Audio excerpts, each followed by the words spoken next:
নমস্কার, আমি তরুণ ঘোষ। আপনারা সকলেই হয়তো ভাবছেন এই ডিসেম্বর মাসে এই মানুষটা কি পাগল, একটা পাতলা জামা পরে সে বসে আছে। আসলে শীত আমাদের টাটা বাই বাই করে চলে গেছে। আমাদের কলকাতায় কোনো শীত নেই বললে বিশ্বাস করবেন না। রাত্রিবেলা দুয়ে ফ্যান চালিয়ে আমরা শুই। অনেকে হয়তো বিশ্বাস করতে চাইবেন না। তার উপরে এই লাইট জ্বলছে, তার একটা গরম আছে।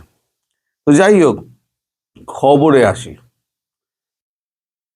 এখন আমাদের এখানে একটা হিন্দি সিনেমা হয়েছিল, তার নাম ছিল দাবাং। সেখানে একটা গান ছিল, গানটা হচ্ছে মুন্নি বদনাম হুই ডার্লিং তেরে লিয়ে। এখন আমাদের পাকিস্তানের সেনাপ্রধান, যিনি ফিল্ড মার্শাল আসিম মুনির, তিনি এখন ফ্লোরিডায় বসে হাত পা ছড়িয়ে সমুদ্র সৈকতে তিনি এখন গান গাইছেন, মুন্নি বদনাম হুই ট্রাম্প বাবু তেরে লিয়ে। এখন ট্রাম্প বাবু তো খুব করে খাইয়েছে দাইয়েছে, ডিনার খাইয়েছে, লাঞ্চ খাইয়েছে, তখন তো মুরগা মাটন তো খুব চিবিয়েছ। তখন চেবাদে তখন আবার বলেছে যে হ্যাঁ, আমরা ইসরায়েলে আমরা সৈন্য পাঠিয়ে দেবো। এখন তো ইসরায়েলের সৈন্য তো এখনো পাঠানো হয়নি, তাই ট্রাম্প বাবু তাদেরকে ডেকে পাঠিয়েছেন। এখন নিজে একা যেতে আর সাহস করছেন না, সঙ্গে নিয়েছেন শাহবাজ শরীফকে। এখন দুজনকেই 4 দিন ধরে ফ্লোরিডায় বসিয়ে রেখে দিয়েছেন প্রেসিডেন্ট ট্রাম্প। তিনি যবে সময় পাবেন তবে এই দুই মক্কেলকে ডেকে পাঠাবেন। এই দুই মক্কেল তাই সমুদ্রের ধারে এখন মুনির বসে বসে গান গাইছে, মুন্নি বদনাম হুই ট্রাম্প বাবু তেরে লিয়ে।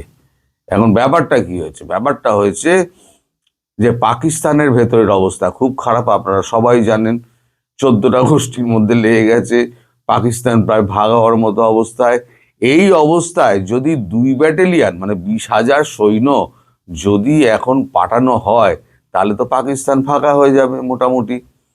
এখন এই যে সৈন্য কাদের পাঠাবে, তাদের পাঠাবে ঠিক করেছে পাঠান পাঠান ব্রিগেড।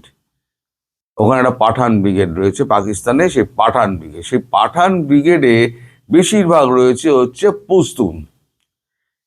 এই পশতুন যত আছে সব হচ্ছে গিয়ে আফগানিস্তানের ওই লোকজন।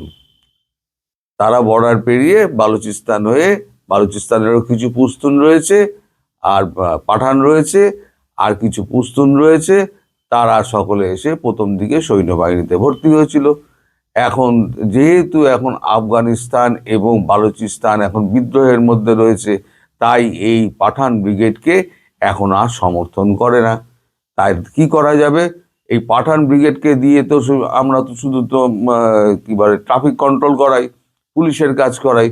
তাহলে এক কাজ করো, এই দুটো ব্রিগেডকে পাঠিয়ে দাও এতে ইসরায়েলে। যদিও ইসরায়েলের প্রবেশের কোনো অনুমতি কিন্তু পাকিস্তানের পাসপোর্টের নেই। নো এন্ট্রি ফর ইসরায়েল একদম লেখা রয়েছে, প্রথম পাতাতেই লেখা রয়েছে। তাহলে ইসরায়েলে এখন কিভাবে পাঠাবে, সেটাও ট্রাম্প বাবু একটা উল্টো ব্যবস্থা করে দিয়েছেন। তোমার চিন্তা নেই, আমি সেই ব্যবস্থা করে দিয়েছি। নেতানিয়াহু বলেছে যে, নেতানিয়াহুকে দিয়ে বলিয়ে দিয়েছে পাকিস্তানি সোলজার আর ওয়েলকাম। বাস, মুনির গেছে ফেঁসে। এইবারে এই খবর পাওয়ার পর পাঠান ব্রিগেডের সমস্ত সেনা এখন ক্ষেপে লাল। তারা চড়াও হয়েছে পাঞ্জাবি ব্যাটালিয়নের ওপরে। নিজেদের মধ্যে ব্যাপক ঝটাঝটি শুরু হয়েছে। ঝটাঝটি এমন পর্যায়ে যে কে মানে গুলি চালানোর, একে অপরের দিকে গুলি চালানোর পর্যায়ে চলে এসছিল। তারপর কেউ ওটা মধ্যস্থতা করে দুজনকে মানে ব্যাটালিয়নকে ঠেকায়। একজন ডিএইচএস এ চলে যায়, একজন ডিএইচএফ এ চলে যায়। তো যাই হোক, এই অবস্থার মধ্যে কে যাবে? এখন পাঠান ব্রিগেডকে যদি পাঠাতে চায়, তাহলে পাঠান ব্রিগেড তো একেবারে ক্ষেপে বোম হয়ে যাবে। তাহলে পাঠান ব্রিগেড তো কোনোভাবেই প্লেনে উঠবে না, কারণ ইসরায়েলে যে ব্রিগেড যাবে 20,000, সেই 20,000ই তো কফিনবন্দি হয়ে আসবে। কারণ 20,000 যারা আছে, যারা যাবে ওখানে, তারা তো তাদেরকে সামনে, ইসরায়েল কি করছে, ইসরায়েল সামনে ঠেলে দিচ্ছে বিদেশি সৈন্যকে। মানে প্ল্যান হচ্ছে যত বিদেশি সৈন্য আসবে সেই সমস্ত সৈন্যদের আমরা সামনের দিকে ঠেলে দেবো, ফ্রন্টে, যে ফ্রন্টে গিয়ে লড়াই করো। আর ফ্রন্টে কারা আছে? ফ্রন্টে আছে একদিকে হুতি, একদিকে হামাস, একদিকে আইএস। তার তিনটে মানে জঙ্গি গোষ্ঠী যদি একসঙ্গে আক্রমণ করে, মিসাইল ফিসাইল চালিয়ে যদি আক্রমণ করে, তাহলে কি 2 ব্যাটালিয়ান থাকবে? 2 ব্যাটালিয়ান একদম ওরা জেনেই উঠবে, যে যাবে জেনেই উঠবে যে আমরা কফিনবন্দি হয়ে দেশে ফেরার জন্য এখন জ্যান্ত অবস্থায় প্লেনে উঠছি। এইটা এখন সেনাবাহিনীর মধ্যে পুরো ছড়িয়ে গিয়েছে। এখন সেনাবাহিনী বেঁকে বসেছে যে আমরা যাব না। এবার মুনিরও কথা দিয়ে দিয়েছে, মুরগা মাটন চেবাতে চেবাতে মুনিরও কথা দিয়ে দিয়েছে, এখন ট্রাম্প বাবুও ছাড়বেন না। ট্রাম্প বাবু বলেছে, হারামজাদে ইধারা। তা হারামজাদে তো একা যেতে সাহস পায়নি, সঙ্গে বগল দাবা করেছে আমাদের শাহবাজ শরীফকে। তিনি হাত কজলাতে কি করবেন তো ভগবান জান, পায়ে পড়ে যাবেন, বুট চাটবেন, তো এখন তো বোঝা যাচ্ছে না। এখন ট্রাম্প বাবু এখন নানান মিটিং নিয়ে ব্যস্ত এবং ইচ্ছা করে এদেরকে বসিয়ে রেখে দিয়েছে যে তোমরা এখন বসে থাকো, যখন সময় হবে তখন তোমাদেরকে ডাকবো। এদিকে সৈন্য যদি কমে যায়, 2 ব্যাটালিয়ান যদি সৈন্য কমে যায়, তাহলে এই যে ট্রাফিক পুলিশের ব্যবস্থাটা না আস্তে আস্তে তুলে দিয়েছিল পাকিস্তান। মানে সমস্তটা ওই পাঠান সেনা ব্রিগেডদের দিয়ে ওই ট্রাফিকের ব্যবস্থাগুলো সামলাতো।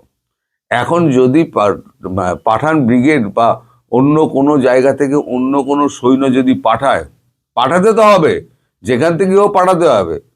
তুমি মাল খেয়ে নিয়েছো, শুধু তো মাল খায়নি, তার ছেলে, বউ, নিজের এবং মেয়ে জামাই সবার ওখানে আমেরিকায় কিন্তু গ্রিন কার্ড নিয়ে নিয়েছে এই এই টোপটা দিয়ে, এবং বলেছে রেয়ার আর্থ মিনারেল আপনি যত পারবেন এখান থেকে তুলে নিয়ে যান, আমি একেবারে আপনাকে হাত ভরে ট্রাক একেবারে মিনারেল, রেয়ার আর্থ মিনারেল দিয়ে দেবো। আর ট্রাম্প রেয়ার আর্থ মিনারেলের জন্য সব কিছু করতে পারেন। ফলে ট্রাম্প এখন গেছেন বেঁকে। ট্রাম্প বলেছেন, না পাঠাচ্ছ তুমি সৈন্য, না দিচ্ছ তুমি আমাকে এন্ট্রি এতে বালুচিস্তানে, তুমি সে মানে কন্ট্রোল করতে পারছো না, তাহলে আমি গিয়ে রেয়ার আর্থটা তুলবো কি করে? সব মিলিয়ে মিশে ঘেঁটে হয়ে গেছে। এখন তাই সমুদ্রের পাড়ে বসে এখন মুনি এখন বসে এখন গান গাইছেন আসিম মুনির, যে মুন্নি বদনাম হুই রাম বাবু তেরে লিয়ে। এখন দেখতে থাকুন, নাটক অনেক জমবে। সবাই ভালো থাকবেন, সুস্থ থাকবেন এবং সাবধানে থাকবেন। নমস্কার।